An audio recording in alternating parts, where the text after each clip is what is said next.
অর্থবাণিজ্যের নানা খবরের পাশাপাশি আজ আমরা আলোচনা করব বিদেশি ঋণ অনুদানের অর্থচার ও প্রতিশ্রুতি এবং দেশের শেয়ার বাজার নিয়ে। এ নিয়ে আলোচনার জন্য আমাদের সঙ্গে স্টুডিওতে যুক্ত হয়েছেন অর্থনীতিবিদ অধ্যাপক ডক্টর মোহাম্মদ আইনুল ইসলাম।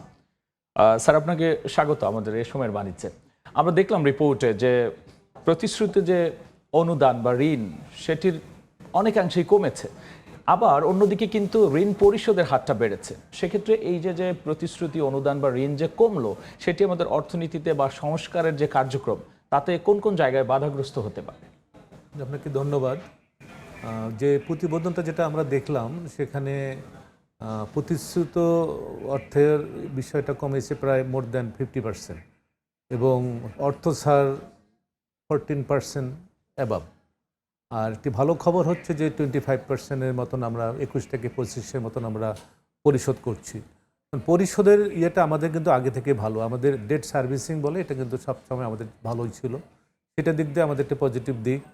কিন্তু প্রতিশ্রুত ঋণ বা ঋণ অর্থ ছাড় এই বিষয়টা আমাদের অর্থনীতিতে একটা বড় নেতিবাচক প্রভাব পড়ার সম্ভাবনা আছে। সেখানে বাজেটের একটা বিষয় আছে এবং আমাদের সামনে আমাদের যে গ্রোথের যেটা আমাদের প্রজেকশন, সেখানে কিন্তু 3.3 আমাদের গত 50 বছরের মধ্যে সবচেয়ে কম এটি কিন্তু আমাদের প্রকলন করা হচ্ছে আর কি। সেদিক থেকে এখানে কর্মসংস্থানের বিষয়, বিনিয়োগের বিষয়, এই জায়গাগুলোতে প্রভাব পড়বে।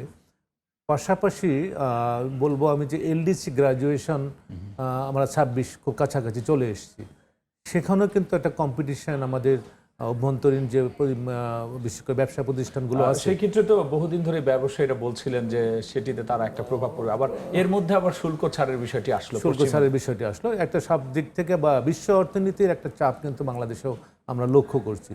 সেদিক থেকে বিশেষ করে আরেকটি যেটা লোন যারা দেয় তারা কিন্তু একটু দেশের স্টেবল সিচুয়েশন সবসময় কাম্য তাদের জন্য আর কি। সেক্ষেত্রে আমরা যেহেতু গত 8-9 মাসে এই জায়গাটায় খুব একটা উন্নতি করতে পারিনি, কিন্তু আইন শৃঙ্খলা কিংবা সামনে যদি একটা নির্বাচনে যদি রোডম্যাপ থাকতো, একটা রোডম্যাপ, যারা আসলে ঋণ দেয় তারা অনেক কিছু বিবেচনা করে, কিন্তু অনেক কিছু বিবেচনা মানে অন্যতম যদি 1 নম্বর যদি বলি আমি, সেখানে কিন্তু রাজনৈতিক স্থিতিশীলতার কথা বলে।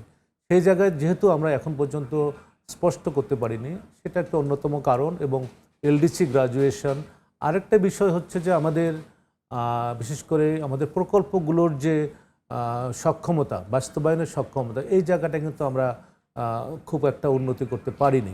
সেক্ষেত্রে স্যার, এই যে অবস্থা, এই অবস্থাতে যদি আমরা স্বল্প মেয়াদী পরিকল্পনার কথা বলি, তাহলে কোন কোন দিকে আসলে কাজ করা যেতে পারে? যেহেতু আমরা বলছি যে অনুদান এবং ঋণ ছাড় কমেছে, সেক্ষেত্রে সামগ্রিক অবস্থা ইতিবাচক দিকে নিতে কি করা? সেগুলো যারা আমাদেরকে বিশেষ করে বিকল্প পথ কিন্তু আছে, শুধুমাত্র এখন যারা দিচ্ছে তাদের বাইরেও কিন্তু অনেক সংস্থা আছে যারা আমাদেরকে ঋণ দেয়, তাদেরকে আস্থায় নিয়ে আসতে হবে যে আমাদের সক্ষমতা আছে এবং সক্ষমতার আমাদের নজিরও আছে।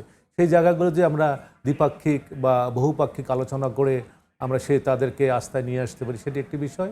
আরেকটি যেটি বিষয় সেটি হচ্ছে যে আমাদের যে অন্য যে বিষয়গুলো আছে, বিশেষ করে ডলারের যে বিষয়টা আছে, বিশেষ করে ফরেন রিজার্ভের যে বিষয়টা আছে, সেখানে যে একটু পজিটিভ আমাদের কিন্তু এখন ধারা আমরা লক্ষ্য করছি।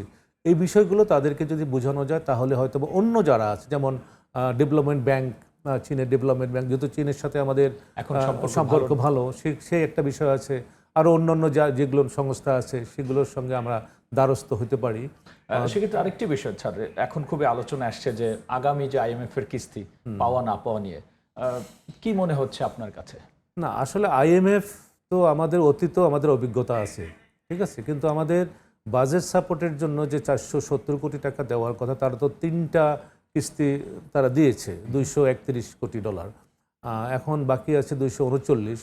যে শর্তগুলো দিচ্ছে তারা এই শর্ত সবগুলো যদি দেওয়া হয় তাহলে জনসেবামূলক যেসব কাজ, সেটা কিন্তু আমাদের বাধাগ্রস্ত হবে।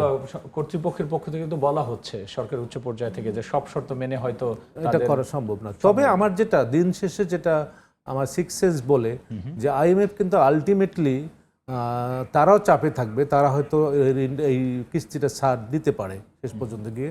তবে আমাদের একটা কিছু কথাবার্তা আমাদের বলবো যে ভালো দিক আছে, সেটা যে আমাদেরও সক্ষমতা বাড়াতে হবে। সেই জায়গাটা যদি ধরে নিলাম যদি IMF আমাদেরকে না দেয়, তাহলে বিকল্প পথ দেখতে হবে, খুঁজতে হবে। পাশাপাশি এই সব যে অভ্যন্তরীণ এখন যে ট্রেন্ড চলতেছে তাতে কি বাজেট প্রণয়নেও কোনো প্রভাব পড়া না, সম্ভব? বাজেট কাটছাটের কথা তো সরকার বলছে, কিন্তু বাজেট কাটছাট যদি করা হয় তাহলে কিন্তু আমাদের বিশেষ করে কর্মসংস্থান এবং বিনিয়োগ এই জায়গাগুলোতে কিন্তু চাপ পড়বে। আগে আমরা নানা ধরনের মানুষের কথা শুনতাম, গ্রুপের কথা শুনতাম, এখনো কেন সেই অবস্থায় আছে? ধন্যবাদ। আসলে শেয়ার বাজারের যে অবস্থাটা, এটা যদি এই মুহূর্তে বলি, এটা একটা লেজে গোবর অবস্থা। এবং আমাদের প্রত্যাশা ছিল যে ৮-৯ মাসে হয়ে গেল, একটা সংস্কার কমিটি করেছে, টাস্কফোর্স করেছে, তাদের মাধ্যমে আমরা কিছুটা হলো সুফল পাবো। সেই জায়গায় কিন্তু দৃশ্যমান আমরা কোনো কিছু দেখছি না, এবং এখন যে অবস্থাটা নানামুখী সমস্যা কিন্তু দেখা দিয়েছে। স্যার, এই জায়গাটা কি ওই আগের মতোই রেগুলেটরি অথরিটির সঠিক?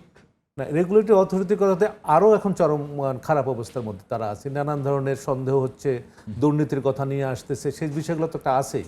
কিন্তু দীর্ঘদিন থেকে যে জায়গাগুলোতে নক করার কথা আমরা কিন্তু দেখিনি, ঠিক আছে। এখন কিন্তু সমস্যাটা যে বিভিন্ন, এবং এটা বলতে কোনো ইয়ে নেই, আমি একেবারে পুঁজিবাজার সংশ্লিষ্ট বিশ্লেষকদের কাছ থেকেও আমি জেনে অভিজ্ঞতা নিয়েছি যে যারা আছেন এখন নিয়ন্ত্রণ সংস্থা, তাদের দক্ষতা নিয়ে প্রশ্ন আছে। যারা দীর্ঘদিন এই পুঁজিবাজার নিয়ে কাজ করছে তাদেরকে কেন না নিয়ে এসে আলোচনা করে একটা পথ বের করা, এবং পথ বের করার মধ্যে এখন দেখলাম যে লাস্টে একটা তদন্ত কমিটি হয়েছে এই গত 2-3 দিন আগে বোধহয়, এবং তারা কাজ করছে। কিন্তু এটা কেন আগে হলো না? মানুষের 18,000 কোটি টাকা আমি শুনলাম যে 1 সপ্তাহে চলে গেছে, নাই হয়ে গেছে। তা সুতরাং এটা তো ক্ষুদ্র ক্ষুদ্র বিনিয়োগকারীর, এটা বড় বড় বিনিয়োগকারী কিন্তু নাই। এটা কিন্তু আমাদের একটা বড় দুর্বলতা, যে বড় বড় প্রতিষ্ঠান, লাভজনক প্রতিষ্ঠান, এগুলোকে যদি আমরা এই পুঁজিবাজারে নিয়ে আসতে পারি তাহলেও কিন্তু মানুষের মধ্যে আস্থাটা ফিরে আসবে। সুতরাং ক্ষুদ্র ক্ষুদ্র কি বলে পুঁজি বিনিয়োগকারীকে দিয়ে কিন্তু এটা চলতে পারে না। এবং আপনি যদি পরিসংখ্যান দেখেন যে বাংলাদেশে মাত্র 7.3% জিডিপি হচ্ছে এবং পুঁজিবাজারে, সবসময় কিন্তু ক্ষতির শিকার হন একেবারে একবারে ক্ষুদ্র যারা ক্ষুদ্ররা, হ্যাঁ। ব্যবসায়ী তারা। এবং গত 10-15 বছরে মাত্র 2টো কোম্পানি ইন করেছে। তাহলে তাদের এই যে নিয়ন্ত্রক সংস্থার অর্জনটুকু কি?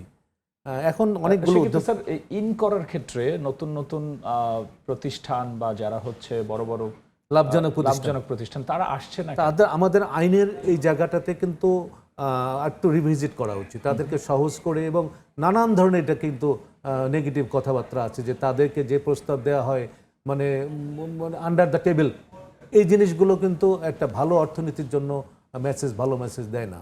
এখন লাস্টে যেটা চায়নাকে, এবং দেখা যায় ওই কারচুপির কারণে এমন প্রোডাক্টের দাম বাড়ানো হয় যেখানে ভালো ভালো প্রতিষ্ঠানের দাম সেই এবং একই এবং অবস্থানে এবং থাকে। যেটা আমি দেখলাম এই তদন্ত কমিটি একটা জিনিস, তারা যে ওয়েবসাইটে ভালো ভালো প্রতিষ্ঠানের তারা প্রচার করবে, এগুলো উদ্যোগটা কেন আগে নেওয়া হলো না? এই যে এত টাকা মানুষ, ক্ষুদ্র ক্ষুদ্র বিনিয়োগকারীর সমস্যা, তাদেরকে বিপদে ফেলে, তাদেরকে নিঃস্ব করে এখন তারা এই সিদ্ধান্তগুলো নিয়ে আসতে, জানি না সেটা আবার বাস্তবায়ন করতে পারবে কিনা, কিন্তু বাস্তবায়ন করার অভিজ্ঞতা কিন্তু তাদের নাই।